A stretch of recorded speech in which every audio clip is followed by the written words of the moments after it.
Hello दोस्तों, कैसे हो आप लोग। तो दोस्तों मैं आप सभी का स्वागत करता हूं आपके अपने ग्रेटर के यूट्यूब चैनल पे। दोस्तों यहाँ पे अगर हम बात करें, जब हम इंडेक्स देखते हैं तो हमने ये देखा है कि हमारे 10th के कंपैरिजन में हमारा जो 11 का सिलेबस है थोड़ा चेंज है। अब तक हमें जो यूनिट हुआ करता था, उस यूनिट के हिसाब से हमें क्या एक एग्जाम में एक पर्टिकुलर यूनिट आता था, लेकिन अब चीजें चेंज हो चुकी है और हमें क्या दे दिए गए, अलग अलग सेक्शन दे दिए गए। अब उसी में से अब टोटल अगर सेक्शंस अगर मैं बात करूं तो 4 सेक्शन है, जिसमें एक आपका सेक्शन है आपके चैप्टर्स का, दूसरा आपके पोयम का, और तीसरा जो है आपके राइटिंग स्किल्स का, और जो आप चौथा है वो आपके नॉवेल का है। अब यहाँ पे अगर मैं बात करूं तो ऑलरेडी आपके 2 से 3 जो टॉपिक्स है उस पर ऑलरेडी वीडियो बनी हुई है, ठीक है। अब यहाँ पे आज हम जो बात करने वाले आपके एक्सपांशन ऑफ आइडियाज के बारे में बात करने वाले। अब ये जितने भी टॉपिक्स आपको दिए गए, ये आपके एग्जामिनेशन में जब आपका 50 मार्क्स का एग्जाम होगा, फिर या फिर अगर हम बात करें आगे जब आप फाइनल एग्जाम देंगे तो आपका 80 मार्क्स का एग्जाम होगा, तो उसमें से आपको राइटिंग स्किल आएगा, ठीक है। तो आज जो हम बात करने वाले हैं वो आपके एक्सपांशन ऑफ आइडियाज के बारे में हम बात करने वाले। अब यहां पे अगर हम एक्सपांशन ऑफ आइडिया की अगर हम बात करें,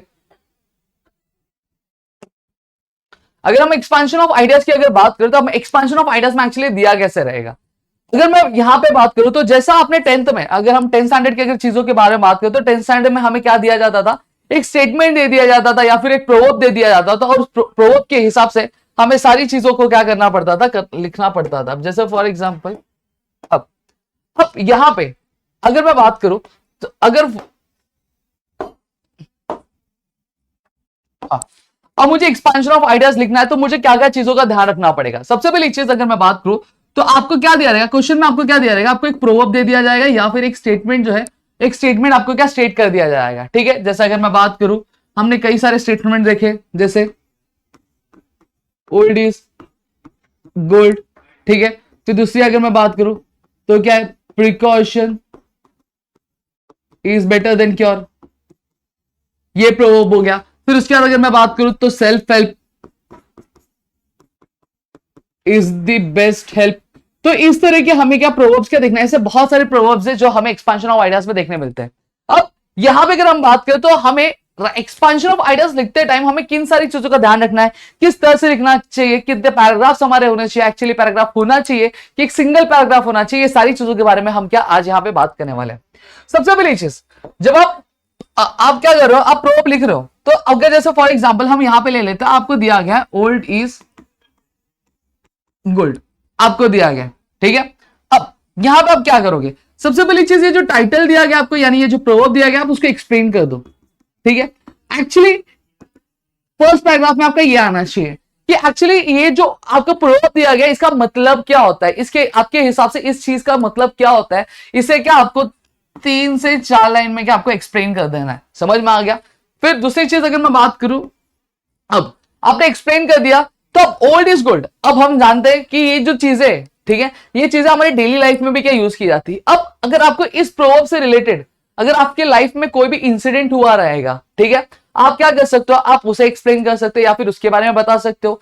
दूसरी चीज आप जो कर सकते हो, दूसरी चीज आप ये कर सकते हो कि आप इसको लेके आप कोई इवेंट को क्या करते हो, इवेंट को आप समझा सकते हो कि किस तरह से ये जो प्रोवर्ब है वो आपका यूज किया जाता है, या फिर ये जो प्रोवर्ब है किस तरह से क्या सही है, तो आप उसे एक्सप्लेन कर सकते हो। तो यहाँ पे हम सीधी बात करें तो यहाँ पे आपको क्या लिखना है, आपको एक्सप्लेन करना है आपके एग्जाम्पल के थ्रू, ठीक है। अब ये हो गया आपका।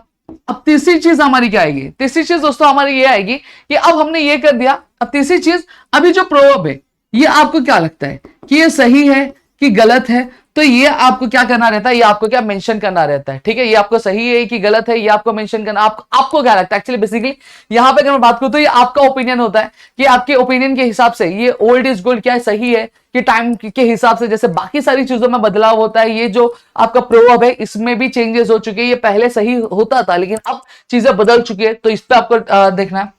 फिर उसके बाद नेक्स्ट अगर मैं बात करूं तो लास्ट आपका क्या आएगा, लास्ट आपका कंक्लूजन आएगा। कंक्लूजन इन द सेंस आप क्या करोगे, इसको एंड करोगे। कैसे एंड करोगे कि ओल्ड इज गोल्ड है, तो ओल्ड इज गोल्ड पे आप क्या क्या लिख सकते हो, आप ओल्ड इज गोल्ड में लिख सकते हो कि ये चीजें जो थी पहले के टाइम पे सही थी, लेकिन टाइम टू टाइम चीजें ये चेंज हो चुकी हैं, तो आज जो ये प्रोवर्ब है ये सूट नहीं करता है। जैसा भी आपको सही लगे तो आप वो सारी चीजें क्या लिख सकते हो, ठीक है। तो इस तरह से कुल अगर मैं बात करूं तो आपके 3 पैराग्राफ्स में आपका क्या बनेगा, ये जो पूरी चीजें बनेंगी, ठीक है। आपका एक्सपेंशन ऑफ आइडिया लिखोगे, आप सिंगल पैराग्राफ में कभी भी एक्सपेंशन ऑफ आइडिया नहीं लिखोगे। आपके 3 पैराग्राफ बनेंगे। सबसे पहला पैराग्राफ जो आपका 3 से 4 लाइन का रहेगा, मैक्स टू मैक्स 3 से 4 लाइन। उससे ज्यादा नहीं। अभी आपका 5 से 6 लाइन जाएगा और फिर जब एंड करोगे तो ये आपका 2 से 3 का 3 या फिर हाँ 2 से 3 या फिर 3 to 4 आप इसको क्या एक्सटेंड कर सकते हो और कंक्लूजन आपका 1 या 2 लाइन का आपके लिखोगे। ठीक है, तो इस तरह से आप अपना एक्सपांशन ऑफ आइडिया क्या कर सकते हो, आप कंप्लीट कर सकते हो। आई होप आपको चीजें समझी होंगी कि एक्सपांशन ऑफ आइडिया एक्चुअली किस तरह से लिखना, और यहाँ पे मैं डिस्क्रिप्शन में आपको लिंक भी दे दे रहा हूँ जहां पे आप एक्सपांशन ऑफ आइडिया कैसे लिखना है इसके बारे में भी आपको क्या पता चल जाए, एक्चुअली बताया, लेकिन वहां पे आपको एक एग्जाम्पल भी क्या मिल जाएगा। तो मेरे ख्याल से कुछ चीज समझिए तो प्लीज वीडियो को लाइक करिएगा, चैनल सब्सक्राइब भी किया तो चैनल सब्सक्राइब करना, अपने दोस्तों से शेयर करना ताकि ऐसे और कई सारे वीडियोस हम आपके लेकर आ सके आपके अपने ग्रेट ट्यूटोरियल्स के यूट्यूब चैनल पे दोस्तों।